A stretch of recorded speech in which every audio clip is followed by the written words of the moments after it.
کیا تکلیف ہے؟ میموری فل ہوگی نا سر؟ نہیں میموری نہیں کھول رہی. چلیں آ جائیں. یہ ہے جی قبرستان D18 engineers cooperative housing society کا. یہاں پہ ابھی گیٹ نہیں لگا, یہ چار دیواری ہے اس کی, سارا ایریا ہے اور یہ کچا ایریا ہے. اور یہ سامان کچھ دیکھ رکھا ہوا ہے کہ جو لوگ دفنائیں ان کے لیے غالباً یہ پڑیاں وغیرہ پڑی ہیں. ایسے ہی یہ پڑیاں شڑیاں انہیں کے لیے نا. تو یہ گھاس ہے, یہاں صاف سوف کریں گے تو اچھی بات ہوگی.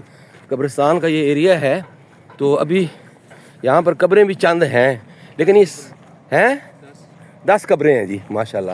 اور یہ ساتھ نالا ہے, اور یہاں اگر ورکنگ کر کے ٹھیک کیا جائے, ورنہ نالا قبرستان کے اندر چل آ جائے گا. یہ ساتھ نالا ہے. تو یہ نالا کس حصے میں ہے جی؟ قبرستان سے باہر ہے نا. قبرستان کا یہ ایریا بہت کم ایریا ہے بھائی, تھوڑا سا ایریا ہے. یہ ایریا دکھاتے ہیں, پھر قبروں کا بھی حال دکھاتے ہیں آپ کو. یہ ساتھ نالا ہے اور جگہ تو ہے قبرستان کی, ابھی اتنی زیادہ قبریں نہیں آ سکتی. لیکن یہ کہاں تک ہے ایریا بھائی اس کا؟ اچھا یہ بندہ مصروف ہے. یہ ہم آپ کو دکھاتے ہیں, یہ قبرستان ہے. یہاں پہ ہر بندے نے مرنا ہے اور آنا ہے, اور جب مردہ یہاں پہنچے گا تو اس کو لگ سمجھ آئے گی کہ کیسے جھٹکوں میں یہاں ٹوٹے ہوئے روڈ پر جو کچا رستہ سارا میں نے آپ کو بتایا. اور یہ قبرستان کے لیے کوئی 2-4 بندے نہیں ہیں کہ قبرستان کی صفائی کریں. اب ہم آپ کو قبروں کا حال دکھاتے ہیں کہ یہ قبرستان ہے کس کا, D18 engineer cooperative housing society. پودے شودے لگے ہوئے ہیں ماشاءاللہ, اچھی بات ہے. اور قبریں بھی تقریباً اندازاً 10 سے زیادہ نہیں ہو سکتی ہیں. 1 2 3 4 5 6 7 8 9 10 قبریں ہیں جی ماشاءاللہ. اللہ تعالیٰ ان کی قبر کو منور کرے. یہ ایک قبر ہے جناب, اللہ تعالیٰ ان کی قبر کو منور کرے. اچھا اس کے بعد جناب کل نفس ذائقۃ الموت, انا للہ و انا الیہ راجعون. السلام علیکم یا اہل القبور, السلام علیکم یا. یہ جناب سعید صاحب, ان کی قبر ہے سعید محمد سعید ولد عبد الرشید قریشی, اللہ تعالیٰ ان کی قبر کو منور کرے. طاہر سعید ولد محمد سعید, اللہ تعالیٰ ان کی قبر کو بھی منور کرے. آگے یہ ہے کوئی سرفی عزیز زوجہ عبدالعزیز, اللہ تعالیٰ ان کی قبر کو بھی منور کرے. یہ ہیں ڈاکٹر محمد ریاض چٹھا, ان کی زوجہ ہے, اللہ تعالیٰ ان کی قبر کو منور کرے. اچھا جناب یہ کوئی تازی قبر بنی ہے, یہ کل فوت ہوئے ہیں جی. کیا نام ہے ان کا جی, کو پتہ ہے؟ نہیں پتہ جی. نئے کوئی عثمان صاحب ہیں, ان کے والد ہیں, ایچ بلاک میں کرایہ دار تھے. یہ ان کی قبر ہے, کل واقعہ ہے, فوت ہوئے, بیمار تھے, اللہ تعالیٰ ان کو جنت فردوس میں جگہ دے. یہ حاجی محمد یوسف صاحب کی قبر ہے, اللہ تعالیٰ ان کو قبر جنت میں جگہ دے. یہ کوئی انیس الدین صاحب ہیں, اللہ تعالیٰ ان کے لیے آسانیاں پیدا کرے. یہ کوئی گلاب نور صاحب ہیں, اللہ تعالیٰ ان کے لیے آسانیاں. پیچھے کوئی چودھری محمد نذیر, چودھری محمد نذیر یہ ہیں جناب, اللہ تعالیٰ ان کے لیے آسانیاں پیدا کرے.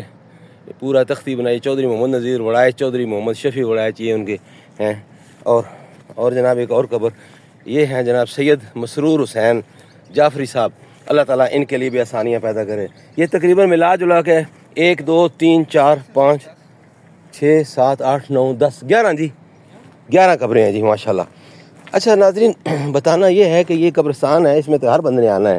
تو یہاں پر آج تعارف کرانے کا مطلب ہے کہ یہ جو ہمارا گیٹ ہے ECH کا, یہاں پر ابھی گیٹ بھی نہیں لگا. چلیں گیٹ تو لگ جائے گا. سڑک یہاں سے روڈ تک مکمل کچی ہے, خوب بری طرح آسانی سے آ بھی نہیں سکتا بندہ. اور اس طرف ہمارے D17 ہے, اس طرف ہے ملٹی, اور یہ ساتھ سڑک سنجانی کی روڈ کی جا رہی ہے سڑک ساتھ. اور یہ ایریا یہ روڈ چلتا ہوا ہے. تو یہ ایک مکمل تعارف تو نہیں ہو سکا, لیکن یہ ہے کہ بتانا ہے کہ یہاں پہ آ کے سوسائٹی کے لوگ اگر یہاں پہ بندوں کو 1-2 کو لگا کے یہاں کو اچھا کر دیں, چاردواری اچھی کر دیں, گھاس فالتو اڑا دیں, اور جگہ کو برابر کر دیں, اور قبروں کی بھی ایک ترتیب لگا دیں. اب اس قبر اور اس قبر کے بیچ میں تقریباً 3 فٹ کا فاصلہ ہے, قبر ضائع ہو جائے گی. اسی طرح اس کے بیچ میں تو یہ بھی ایک ترتیب لگا دیں تاکہ ہر قبر آسانی سے کم جگہ پہ زیادہ سے زیادہ لوگ آ جائیں. تو یہ بھی کوئی بتانے والا ہوگا, جب بھی کوئی فوت ہوتا ہے اپنے طور پہ وہ بیچارے جہاں مرضی ہے. اب یہ تازی قبر بنی ہے, اس کے بیچ میں اب یہ تقریباً 1.5 فٹ کا فاصلہ. اب یہاں کون قبر بنائے گا؟ تو یہ ویسے ایک مشورہ ہے کہ جگہ کی بھی ترتیب لگا دی جائے, نمبر کر دیا جائے, تاکہ ہر بندہ اپنی جگہ کے لیے ترتیب سے قبریں بنائے, تاکہ آسانیاں پیدا ہوں اور اس کو تھوڑا سا سنواریں، کیونکہ جب بندہ مرتا ہے یہ تو ساری زندگی بندہ زندہ رہتا ہے، اپنے کام کرتا ہے، اور مرنے کے لیے بھی کوئی بندوبست کرنا چاہیے. تو یہ آج آپ کا تعارف ہے، اور یہ ECS D18 engineers cooperative housing society کا قبرستان. اللہ تعالیٰ سب کو ہمت اور توفیق دے، سوسائٹی والوں کو جنہوں نے ٹھیکہ اٹھایا ہوا ہے اس چیز کو سنبھالنے کا، تاکہ اس کو سنبھالیں اور یہ مرنے والا کم از کم مرے تو آسانی سے. السلام علیکم ورحمۃ اللہ.